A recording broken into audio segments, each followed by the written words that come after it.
Hi అందరికీ welcome to స్పందస్ Bommarillu. ఈరోజు నేను చాలా యూస్ఫుల్ టిప్స్ చెప్దాం అనుకుంటున్నానండి. ముందుగా ఇలాంటివి మన దగ్గర అగరబత్తివి బాక్సెస్ ఉంటాయి కదా, దానికి చిన్న చిన్న హోల్స్ పెట్టుకోవాలండి. ఇటు వెనక వైపు అండ్ ముందు వైపు చిన్న పెన్తో పెడుతున్నాను చాలా సన్నగా ఉండడానికి. అందులో పచ్చకర్పూరం ఉంటుంది కదండి మన ఇంట్లో, అది చిన్నది తీసుకొని ఇలా స్మాష్ చేసేసుకొని ఈ బాక్స్ లోపల వేసేసుకుంటే మంచి వాసన అనేది వస్తుందండి. ఈ బాక్స్ కూడా ఆల్రెడీ చాలా బాగుంటుంది కాబట్టి దీన్ని పడేయకుండా ఇలా పచ్చకర్పూరం వేసుకొని, మనకు వార్డ్రోబ్స్ ఉంటాయి కదండి, ఇలా మనకి బట్టల మధ్యలో పెట్టేసుకుంటే మంచి వాసన వస్తూ ఉంటుందండి. అలాగే టిప్ నెంబర్ 2, మనకి సాల్ట్ అనేది అప్పుడప్పుడు తేమ ఇలా వస్తూ ఉంటుంది. అలా రాకుండా ఉండాలంటే ఒక చిన్న పేపర్లో కొంచెం బియ్యం తీసుకొని దాన్ని ఇలా మొత్తం ఇలా ఫోల్డ్ చేసేసుకోవాలండి. ఫోల్డ్ చేసుకొని చక్కగా ఈ పేపర్ని అందులో సాల్ట్ మధ్యలో పెట్టేసుకొని మొత్తం సాల్ట్తో కవర్ చేసామంటే తేమ అనేది అది అబ్జర్వ్ చేసేసుకుంటూ ఉంటుందండి ఎప్పుడైనా కానీ.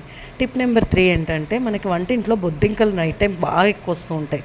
అలాంటప్పుడు గిన్నెలో చిన్న వాటర్లోనే చిటికెడంత పసుపు అలాగే చిటికెడంత పచ్చకర్పూరం తీసుకొని ఇలా మిక్స్ చేసేసుకొని దీన్ని స్ప్రే బాటిల్లో కూడా పోసుకొని యూస్ చేసుకోవచ్చండి, అస్సలు పాడవదు.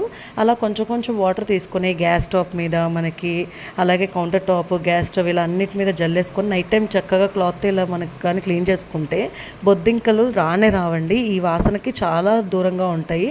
రెగ్యులర్గా ఇలా చేయడం వల్ల మీకు బొద్దింకల నుండి మంచి రిలీఫ్ వస్తుందండి. మీకు యూస్ఫుల్ అనుకుంటున్నాను టిప్ అయితే.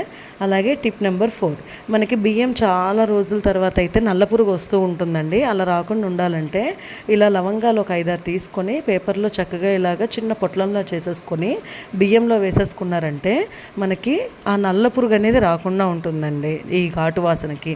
అలాగే ఇలా మనకి ఇంట్లో ఉండిపోతాయి కదండి అగరబత్తులు, ఇలా మనం ఓపెన్ చేసేసుకొని పెట్టేసుకుంటూ ఉంటాము, ఒక్కొక్కటి వాడుతూ ఉంటాము. అలా వాడడం వల్ల కొన్ని రోజులకి స్మెల్ అనేది తగ్గిపోతుంది. అలా తగ్గిపోకుండా ఉండాలంటే మనం ఇలా ఎంటీ వాటర్ బాటిల్ ఒకటి తీసుకొని చక్కగా అగరబత్తులన్నీ తీసుకోవాలండి. ఇలా మొత్తం తీసేసుకొని కొంచెంగా ఈ బాటిల్లో వేసేసుకోవాలండి. ఇలా కొంచెం వేసుకొని మొత్తం బాటిల్ ఫిల్ చేసేసుకొని క్యాప్ క్లోజ్ చేసేసుకోవడం వల్ల మీకు వాసన అనేది చాలా ఎక్కువ రోజులు వస్తుందండి. మంచి సువాసన ఉంటుంది అండ్ చాలా బాగా ఉంటుంది. Thanks for watching my video. Please subscribe my channel. Have a nice day. By.